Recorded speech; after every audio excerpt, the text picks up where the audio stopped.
A very good morning to all the students. Once again, let's we discuss the new topic of the chapter number 14, that is in trial balance and error. Before the starting of the new topic of this chapter, firstly we discussed and revised what is the meaning of trial balance. Trial balance is a statement which are prepared with the help of the debit and credit balances of the ledger accounts, as well as with the help of the trial balance we test the arithmetical accuracy of the books of account, and with the help of the trial balance we prepare the trading account, profit and loss account, and the balance sheet of the firm. So in today's session, let's discuss the very important critical part of the chapter number 12, that is the trial balance and error. And the very famous line is applicable in this field, and the line is, trial balance is not a conclusive proof of the accuracy of the books of account. So it is a very important line for us. What is the line? Trial balance is not a conclusive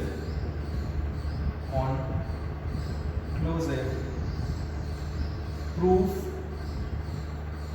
of accuracy of books of account. Because you know very well कि trial balance हम क्यों बनाते हैं, basically इसलिए बनाते हैं ताकि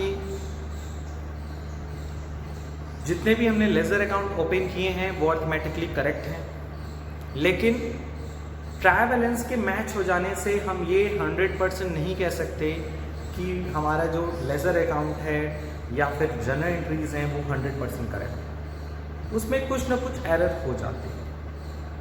सो अगर हम ट्रायल बैलेंस के पॉइंट ऑफ व्यू से बात करें एरर्स की, गलतियों की, so there are 2 types of the error. How many types of the error? There are 2 types of the error. The first type of the error is which affect the trial balance. Errors which affects the trial balance, यानी वो errors जो trial balance को affect करते हैं। And second type of the error which do not affect the trial balance, जो trial balance को affect नहीं करते। अफेक्ट करना और नहीं करने का मतलब क्या होता है? अगर कुछ एरर्स हैं जो अफेक्ट करते हैं किसको? ट्रायल बैलेंस को, तो इसका मतलब है इस कारण से ट्रायल बैलेंस इक्वल नहीं आता। इनको कौन सा एरर कहते हैं? Arithmetical error. मतलब जो एरर ट्रायल बैलेंस को अफेक्ट करते हैं, इसका मतलब इससे जो ट्रायल बैलेंस जो होता है, trial balance does not tally, trial balance equal नहीं होता इस एरर के कारण। और इनको कौन सा एरर बोला जाता है? इनको बोला जाता है arithmetical error. Which type of error? Arithmetical error. और वो एरर जो ट्रायल बैलेंस को अफेक्ट नहीं करते, मतलब इस एरर के होने के बावजूद भी ट्रायल बैलेंस कैलकुलेट कर जाता है, मतलब बराबर हो जाता है। So what I want to say that जो एरर ट्रायल बैलेंस को अफेक्ट डालते हैं उन्हें अर्थमेटिकल एरर बोलते हैं, और इस कारण से ट्रायल बैलेंस इक्वल नहीं आता। लेकिन कुछ एरर ऐसे भी होते हैं जो ट्राइबल्स को अफेक्ट नहीं करते, यानी उनके होने के बावजूद भी ट्राइबल्स इक्वल आ जाता है। तो एरर है, और ये अर्थमेटिकल एरर नहीं होते, ये अदर देन अर्थमेटिकल एरर होते हैं। अर्थमेटिकल एरर से क्या होता है, हमारा ट्राइबल्स इक्वल नहीं आता।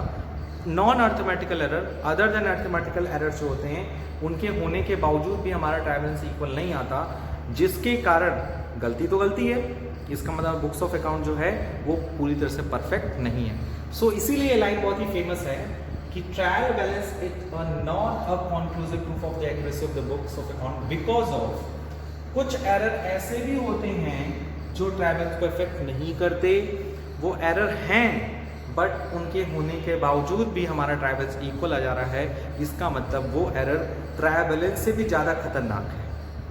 मतलब इंसान दिख रहा है ठीक ठाक है, ट्रायल बैलेंस दिख रही है ठीक ठाक है, इक्वल आ रहा है, लेकिन हमारा बुक्स ऑफ अकाउंट परफेक्ट नहीं है। तो this is an very big thing.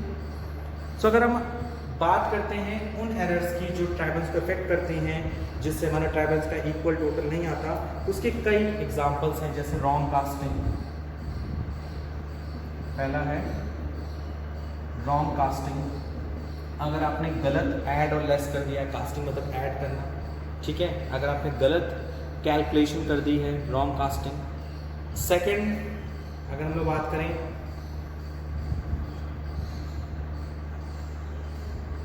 Posting error, अगर हमने पोस्टिंग एरर किया है, चाहे वो साइट को लेकर हो, चाहे वो अमाउंट को लेकर हो। अगर हमें डेबिट साइड पोस्ट करना था, हमने क्रेडिट साइड पोस्ट कर दिया। हमें 10,000 पोस्ट करना था, हमने 9,000 पोस्ट कर दिया, या 11,000 पोस्ट कर दिया। सो इन सब से हमारा जो बुक्स ऑफ अकाउंट है वो क्या होता है, अर्थमेटिकल एरर का शिकार हो जाता है, जिससे हमारा ट्राइबल्स इक्वल नहीं आता। उसी के साथ ओमिशन, एरर ऑफ ओमिशन जिसे कह सकते हैं। अगर हम भूल जाते हैं, ओमिशन का मतलब होता है अगर हमने भूल जाना, मतलब वो भी सिर्फ वन साइड। अगर हम वन साइड किसी चीज़ को रिकॉर्ड करना भूल गए, डेबिट साइड को रिकॉर्ड किया, उसकी क्रेडिट साइड को रिकॉर्ड नहीं किया, ओमिशन कर दिया, omitted of the one account, तो उस सिचुएशन में ये एरर जो होते हैं हमारे ट्राइबल्स का अफेक्ट करते हैं। इसके साथ ही साथ डबल पोस्टिंग अगर हो गई, डबल पोस्टिंग, अगर हमने एक ही एंट्री को 2 बार पोस्ट कर दिया, तो ये भी हमारा अर्थमेटिकल एरर की कैटेगरी में आएगा। वो भी double posting in single account. अगर double posting in double account हो जाएगा तो यू कैन सी दैट ये कैसा एरर हो जाएगा, वो एरर जो ट्राइबल्स को अफेक्ट नहीं करेगा। ये एरर्स के होने के बावजूद भी हमारा ट्राइबल्स इक्वल आ जाएगा। अब हम लोग बात करते हैं उन एरर्स की जिनसे हमारा ट्राइबल्स इफेक्ट नहीं होता, ट्राइबल्स इक्वल आ भी जाता है। तो उसमें सबसे पहला एरर होता है फुल ओमिशन। अगर हमने किसी भी एंट्री को रिकॉर्ड, किसी भी ट्रांजेक्शन को रिकॉर्ड करने के लिए हम उसे फुल्ली ओमिटेड हो गए, मतलब पूरी तरह से उसे रिकॉर्ड नहीं किया, ना उसका डेबिट एस्पेक्ट्स रिकॉर्ड किया, चाहे ना ही उसका क्रेडिट एस्पेक्ट रिकॉर्ड किया, कुछ भी रिकॉर्ड नहीं किया, तो ये किस कैटेगरी में आएगा, फुल ओमिशन की कैटेगरी में आएगा। उसी तरह से error of commission, it means अगर हमने एरर ऑफ कमीशन का मतलब होता है अगर हमने अर्थमेटिकल एरर किया है लेकिन वो दोनों साइड किया। जो अर्थमेटिकल एरर, ये जो अर्थमेटिकल होते हैं ये वन साइडेड होते हैं, वन साइडेड। आपने किसी एक जगह एरर में, सब्सट्रैक्शन में, डिवाइड में, मल्टीप्लाई में एरर किया है, तो अर्थमेटिकल एरर अगर वन साइडेड है तो वो इस कैटेगरी में आएगा। लेकिन अगर हमने एरर ऑफ कमीशन किया है, कास्टिंग एरर किया है, टोटलिंग एरर किया है, बैलेंसिंग एरर किया है, वो भी दोनों साइड में किया है, तो वो इस कैटेगरी में आएगा। कंपनसेटिंग एरर, ये बहुत ही फेमस एरर है, compensating error and principle error. Compensating error वो एरर होते हैं, compensating error are those error which are the result of the basically 2 error. जो कंपनसेटिंग एरर होते हैं वो बेसिकली 2 एरर के कॉन्सिक्वेंसेज होते हैं। जैसे हमने गुड्स परचेस किया फॉर 10,000, और उसे रिकॉर्ड किया 1000। क्लियर? गुड्स परचेस किया 10,000 का बट रिकॉर्ड किया 1000। गलती हो सकती है, 1 0 हमने मिस्टेक से नहीं काउंट किया। तो इस सिचुएशन में 9000 जो है हमने क्या किया, 9000 कम हमने रिकॉर्ड किया परचेस। आफ्टर सम टाइम हमने परचेस किया 1000 का लेकिन रिकॉर्ड कर लिया 10,000 का। तो यहां हमने चीजों को 9000 ज्यादा रिकॉर्ड कर लिया। So you can see that, आप देख रहे हैं कि दोनों ही गलतियां हैं, दोनों अर्थमेटिकल एरर है। एक में 10,000 रिकॉर्ड करना चाहिए था, कर लिया 1000। एक में करना चाहिए था 1000, हमने रिकॉर्ड कर लिया 10,000। So you can see that कि गलती जो हो रही है 2 बार हो रही है और एक गलती दूसरे एरर को कंपनसेट कर दे रही है। एक बार हमने 9000 कम कर दिया, एक बार हमने 9000 बढ़ा दिया। इसका मतलब ये कंपनसेटिंग एरर है, एक एरर ने दूसरे एरर को कंपनसेट कर दिया। दोनों एरर है ये भी एरर है, ये भी एरर, लेकिन इस एरर ने इस एरर को कंपनसेट कर लिया। बात खत्म। इसी को बोलते हैं एरर ऑफ कंपनसेशन या compensating error. Last type of the error होता है एरर ऑफ प्रिंसिपल। कभी कभी हम अकाउंटिंग के जो रूल्स एंड रेगुलेशंस हैं उसको फॉलो नहीं करते हैं। इसका बहुत ही सिंपल सा एग्जांपल होता है, sometimes we purchase the assets. कभी कभी हम एसेट्स खरीदते हैं लेकिन उसे गुड्स की तरह ट्रीट कर लेते हैं, या गुड्स खरीदते हैं उसे एसेट्स की तरह ट्रीट कर लेते हैं। कैपिटल एक्सपेंडिचर को रेवेन्यू एक्सपेंडिचर की तरह ट्रीट करते हैं और रेवेन्यू एक्सपेंडिचर को कैपिटल एक्सपेंडिचर की तरह ट्रीट करते हैं। तो ये जो एरर हैं, ये जो गलतियां हैं, ये जो प्रॉब्लम्स हैं, ये बेसिकली हमारी फॉल्ट है और ये हमारे एरर ऑफ प्रिंसिपल में आता है। एरर ऑफ प्रिंसिपल में अगर आप बुक में देखें तो बहुत तरह के एरर्स इसमें दिए हुए हैं। पेज नंबर 14.18 में पहला सबसे कॉमन इसका एग्जाम्पल होता है कि कभी कभी हम लोग क्या करते हैं, कैपिटल एक्सपेंडिचर को रेवेन्यू एक्सपेंडिचर, रेवेन्यू एक्सपेंडिचर को कैपिटल एक्सपेंडिचर मान लेते हैं। कभी हम परचेज ऑफ गुड्स को परचेज ऑफ एसेट्स मान के ट्रीट कर लेते हैं और परचेज ऑफ एसेट्स को परचेज ऑफ गुड्स की तरह ट्रीट कर लेते हैं। जैसे परचेज गुड्स तो purchase account debit to cash, but machinery purchase तो machinery account debit to cash. अगर हमने मशीनरी परचेज के टाइम परचेज टू कैश कर लिया, so this is an error. And which type of the error? Error of principle, principle error. Note down कर लीजिए, and this is a very important critical part of this chapter. Please note down it, and after that we will move to the next topic.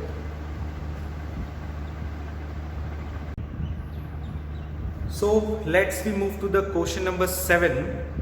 The question number 7 says that, and following is the trial balance: capital 3,20,000, fixed assets 180, drawing, debtors, creditors, purchase, sales, bank balance, cash in hand, salary and rent. So there are various accounting entries.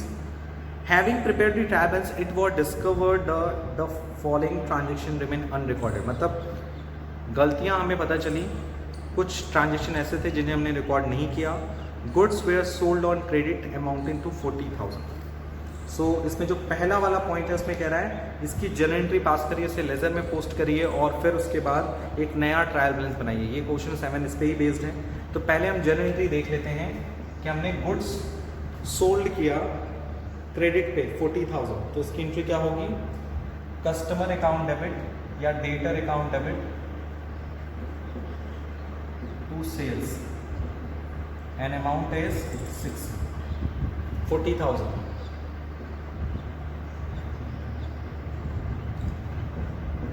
B number की entry क्या है आपकी? Paid creditors, creditors को pay किया by cheque, so creditors account debit to bank, कितना amount है? 22,000। उसके बाद है आपका next C will be a goods worth 7,000 return to the supplier. Supplier को आपने रिटर्न कर दिया, तो बेसिकली आप किसको रिटर्न करते हैं? सप्लायर को टू सेल्स रिटर्न। कितने का क्रेडिटर्स को रिटर्न किया आपने? 7,000।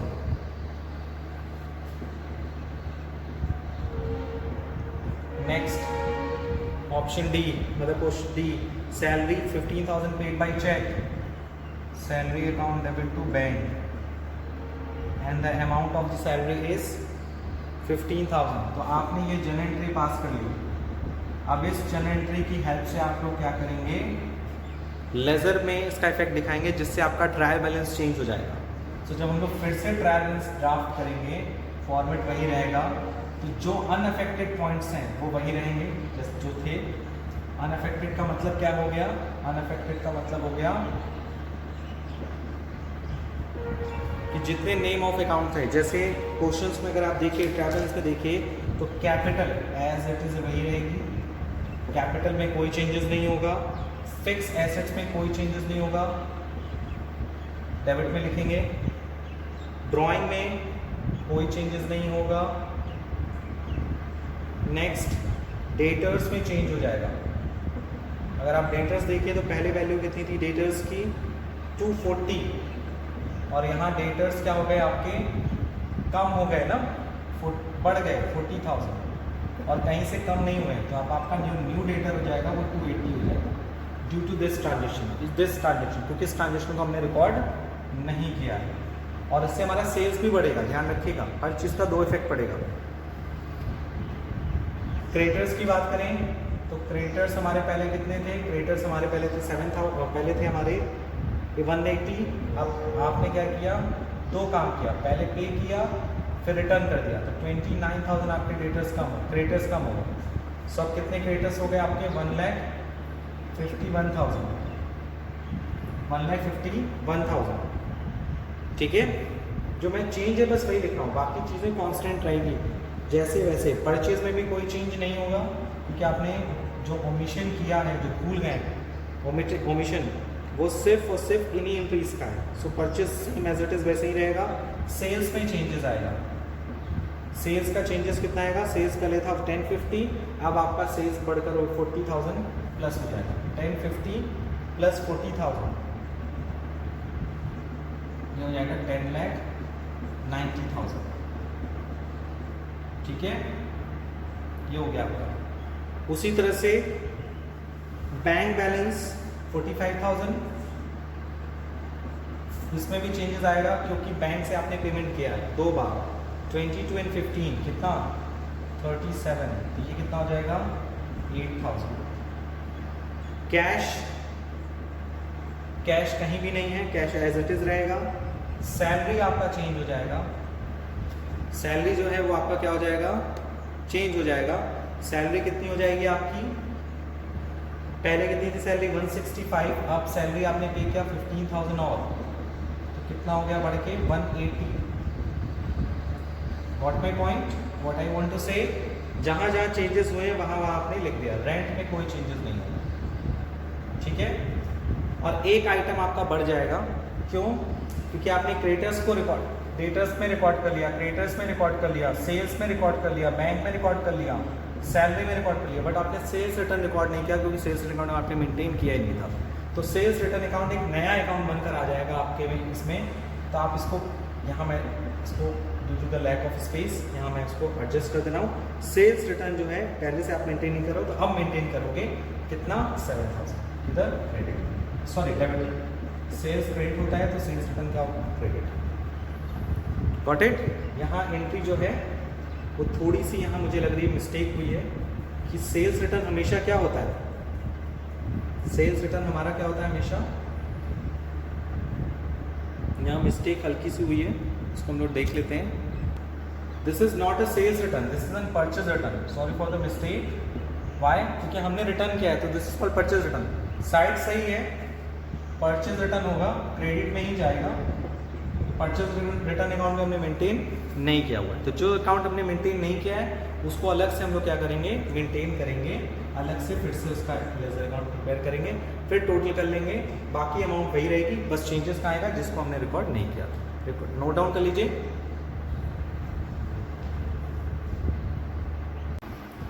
So after discussing the various important points related to the trial balance, firstly we discussed what is the meaning of trial balance, how we will prepare the trial balance with the help of the ledger. Thereafter we discussed what are the accounting treatment of closing stock in the trial balance, and which account should be debited in the trial balance and which account should be credited in the trial balance, as well as we discuss the preparation of the corrected trial balance, how we will prepare the corrected trial balance, हम कैसे सही trial balance prepare करेंगे with the help of the wrong trial balance। अगर कोई trial balance गलत दिया है तो उस ट्रायल बैलेंस से हम कैसे एक नया ट्रायल बैलेंस ड्राफ्ट कर सकते हैं with the help of the western rule of accounting. So पहले इसमें कुछ इंपॉर्टेंट पॉइंट्स थे जो मैंने आपको अभी जस्ट बताए हैं कि एसेट्स को हम लोग डेबिट करते हैं, लाइबिलिटीज़ को हम लोग क्रेडिट करते हैं और कैपिटल को क्रेडिट करते हैं, इनकम को क्रेडिट करते हैं और एक्सपेंसेस को डेबिट करते हैं। तो ये कुछ इंपॉर्टेंट पॉइंट्स हैं related to this. Now we are discussing about the another points related to the preparation of the trial balance, that is a suspense account, that is called suspense account. And what is the meaning of suspense account while preparing the trial balance? Let's we discuss it. So what is the meaning of suspense account?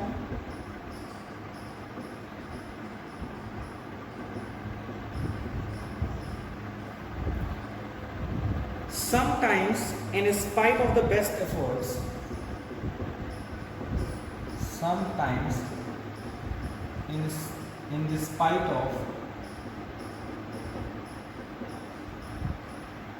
of best efforts of accountants,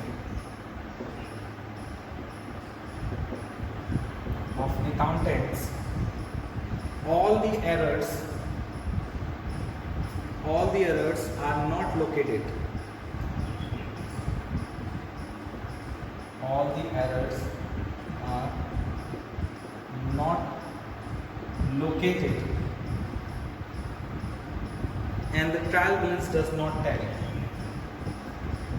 Trial balance does not tally. In this situation, to avoid the delay in the preparation of the trial balance, the difference in the trial balance,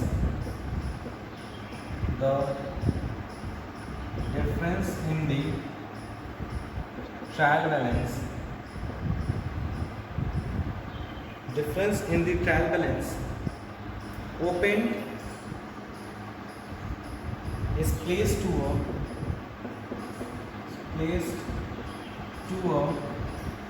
newly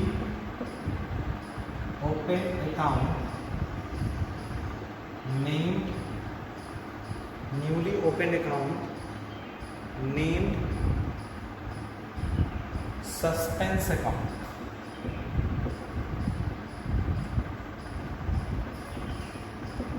What is this?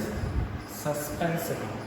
So this is the very best definition or meaning of the preparation of the trial balance at the time of the preparation of the trial balance. What is the meaning of suspense account? Sometimes in the spite of the best effort of accountant, कभी-कभी accountant ने अपना best effort दिया, सबसे अच्छा काम किया, but उसके बावजूद भी जो सारे errors हैं वो find out नहीं हो पाए। तो सिचुएशन में अगर error find out नहीं हो पाए तो क्या accountant जो है सिर्फ error find out करने में लग जाएगा? अगर एरर उसे नहीं मिल रहा है तो दो ही चांस हो सकते हैं, या तो एरर नहीं है या तो एरर हैं लेकिन वो मिल नहीं रहे हैं। और एरर होने का मेन कारण होता है, मेन जो प्रूफ होता है वो होता है trial balance does not tell.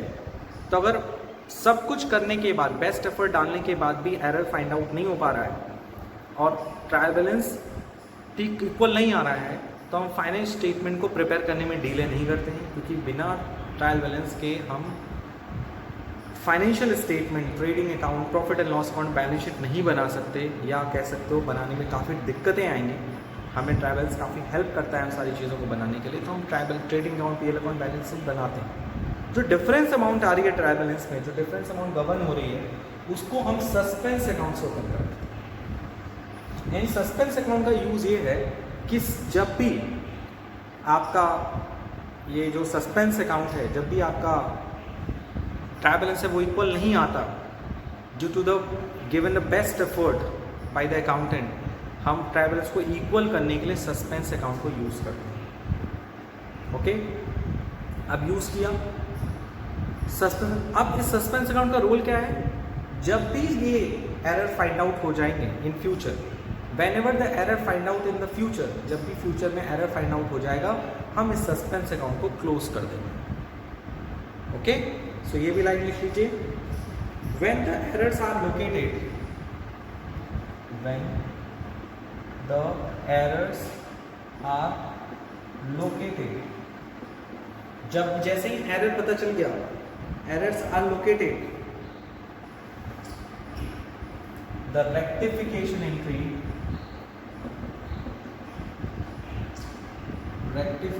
entries will be passed with the help of suspense accounts। तो जैसे ही एरर लोकेटेड हो गया, रेक्टिफिकेशन एंट्री हम लोग पास कर देंगे, किसकी हेल्प से? सस्पेंस अकाउंट की हेल्प से हम लोग क्या करेंगे? पास कर देंगे। सो this is a brief and short introduction of the suspense account. लेकिन हमेशा सस्पेंस अकाउंट ओपन नहीं करना है, इसे तभी ओपन करना है जब कोई ट्रायल बैलेंस इक्वल ना हो रहा हो और आपने बेस्ट एफर्ट दिया है तो। नोट डाउन कर लीजिए।